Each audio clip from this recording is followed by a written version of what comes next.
Olá a todos e bem-vindos a mais um episódio de Encontros com Jesus. Hoje, vamos viajar para as ruas barulhentas da antiga Jericó para conhecer um homem cuja vida era um poço de escuridão, mas cuja fé se tornou uma luz capaz de parar o próprio Filho de Deus. Imagine viver num mundo sem cores, sem rostos, sem a luz do sol. Esta era a realidade de Bartimeu. Todos os dias ele se sentava à beira do caminho, um mendigo cego, envolto em seu manto que era, ao mesmo tempo, sua casa e sua prisão. Sua rotina era um ciclo de espera, a esperança de ouvir passos que parassem, o som de uma moeda caindo, uma voz compassiva. Mas o que Bartimeu realmente desejava, o que sua alma gritava em silêncio, era algo que nenhuma esmola poderia comprar. Ele queria ver.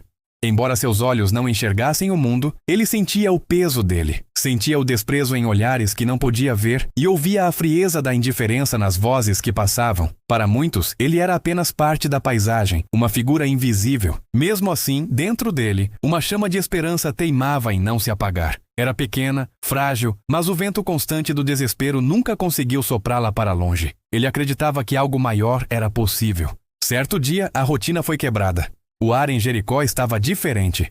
Havia uma agitação incomum, um murmúrio de expectativa que enchia as ruas. O barulho da multidão era mais intenso.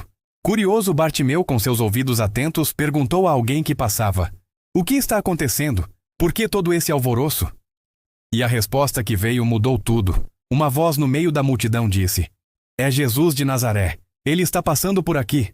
Naquele instante, o coração de Bartimeu disparou. Jesus. O nome que ecoava por toda a Judéia. O filho de Davi. O curandeiro. Aquele que, segundo diziam, fazia o impossível acontecer. Aquele que olhava para os esquecidos, tocava os intocáveis e dava esperança aos perdidos. Para Bartimeu, aquele nome não era apenas o de um profeta, era a própria encarnação da sua última esperança. Ele sabia que não podia deixar essa oportunidade passar. Sem hesitar, reunindo toda a força que tinha, Bartimeu começou a gritar, com a voz rasgando o barulho da multidão: "Jesus, filho de Davi, tem misericórdia de mim!" Seu grito não era um pedido comum, era um clamor de desespero e fé misturados. Era a súplica de uma vida inteira concentrada em um único momento. Mas a multidão, impaciente, tentou silenciá-lo. "Cala-te", diziam eles. "Não incomodes o mestre, ele não tem tempo para ti." Eles o viam como um estorvo, um ruído indesejado na passagem do grande rabi. Mas eles não entendiam. Quando a alma tem uma sede desesperada por um milagre, o silêncio não é uma opção. As tentativas de calá-lo só serviram para alimentar sua determinação. Quanto mais o repreendiam, mais alto ele clamava, sua voz agora um trovão de fé: "Jesus, filho de Davi, tem misericórdia de mim." E então o impossível aconteceu. Jesus parou. No meio do seu caminho para Jerusalém, rodeado por centenas, talvez milhares de pessoas, ele parou. O barulho cessou. Os passos se calaram. O mundo inteiro pareceu prender a respiração. O mestre interrompeu sua jornada por causa do grito de um homem que a sociedade considerava invisível. Com uma voz calma e cheia de autoridade, que cortou o silêncio, ele disse: "Chamai-o." De repente, as mesmas pessoas que o mandavam calar mudaram de tom. Um dos que estavam perto se aproximou e disse a Bartimeu: "Coragem, levanta-te, ele te chama." Naquele momento, as palavras "ele te chama" foram como música para Bartimeu. Com uma agilidade que ninguém esperaria de um homem em sua condição, ele se levantou de um salto. Num gesto simbólico e poderoso, ele atirou para o lado o seu manto, aquela peça de pano que o identificava como mendigo, que o prendia ao seu passado de escuridão e dependência. Ao deixar o manto para trás, ele estava abandonando sua antiga identidade. Guiado apenas pelo som da esperança e pela direção das vozes, Bartimeu deu passos trêmulos e apressados em direção a Jesus. Ele não via para onde ia, mas sabia a quem estava indo. E quando finalmente parou diante do mestre, Jesus fez uma pergunta simples, mas profunda: "Que queres que eu te faça?" Ele não presumiu, não julgou. Ele deu a Bartimeu a dignidade de expressar seu próprio desejo.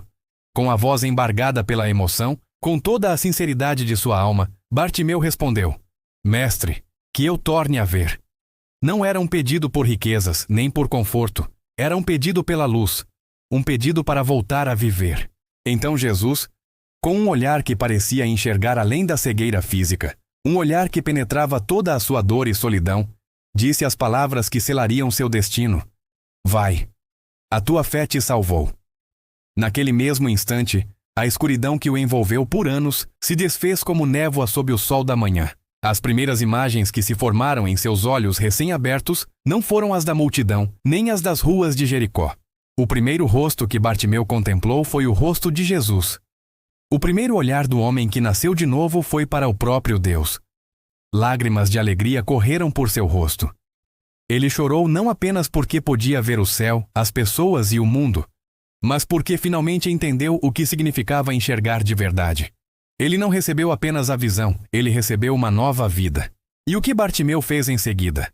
Ele não voltou para o seu antigo lugar à beira do caminho. A Bíblia diz que ele seguiu Jesus estrada afora, louvando a Deus. Porque quando a fé abre os nossos olhos, o coração não deseja mais voltar para o mesmo lugar. Aquele encontro não foi o fim de sua história, foi o começo. Quantos de nós hoje também nos sentimos à beira do caminho? Talvez não cegos fisicamente, mas cegos pela dor, pelo medo, pela desesperança. Sentimos que o mundo passa por nós, indiferente ao nosso clamor silencioso. A história de Bartimeu nos ensina que Jesus ainda passa, e ele ainda para. Ele ainda ouve o grito sincero de um coração que se recusa a desistir. A sua fé, por menor que pareça, tem o poder de chamar a atenção do céu. Mas a jornada de Jesus não terminava ali.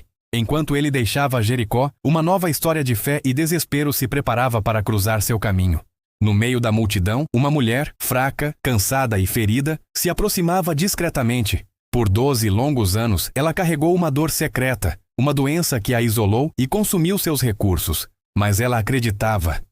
Acreditava que se pudesse apenas tocar na orla do manto de Jesus, seria curada. Não perca o próximo episódio de Encontros com Jesus. A mulher do fluxo de sangue. Quando o toque da fé muda o destino. Muito obrigado por nos acompanhar hoje. Se esta história tocou o seu coração, não se esqueça de deixar o seu like, compartilhar com alguém que precisa de esperança e se inscrever no canal para não perder os próximos episódios. Até lá, fiquem com Deus.